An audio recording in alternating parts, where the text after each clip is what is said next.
దేశవ్యాప్తంగా ఉత్కంఠతో ఎదురు చూస్తున్న ఢిల్లీ అసెంబ్లీ ఎన్నికల ఫలితాలు వెలువడుతున్నాయి. ఎగ్జిట్ పోల్స్ అంచనాలకు అనుగుణంగానే ఫలితాల సరళి కనిపిస్తోంది. అయితే ఆధిక్యాల్లో బీజేపీ మ్యాజిక్ ఫిగర్ ను దాటి జోరు ప్రదర్శిస్తోంది.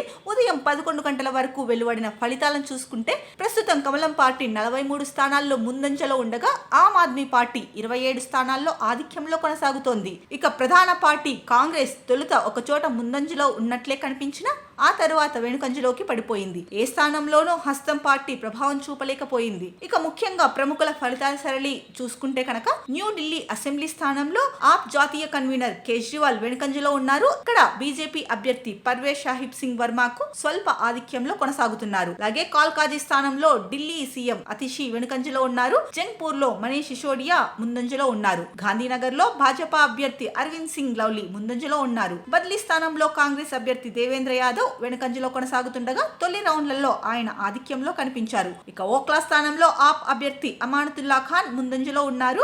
బిజ్వాసన్ స్థానంలో బీజేపీ అభ్యర్థి కైలాస్ గెహ్లోట్ ముందంజలో ఉన్నారు. ఇక గ్రేటర్ కైలాష్ లో ఆమ్ ఆద్మీ పార్టీ అభ్యర్థి సౌరభ్ భరద్వాజ్ వెనుకంజలో ఉన్నట్లు కనిపిస్తోంది. మొత్తానికి మధ్యాహ్నంలోగానే ఢిల్లీ ఫలితాలు అయితే కనుక డిక్లేర్ అయ్యే అవకాశం కనిపిస్తోంది. ఇప్పుడు ఉన్న ఫలితాల ప్రకారం చూసుకుంటే కనుక బీజేపీనే ఢిల్లీ పీఠంపై జెండా ఎగురవేసే అవకాశాలు అయితే కనుక 100% కనిపిస్తున్నాయి.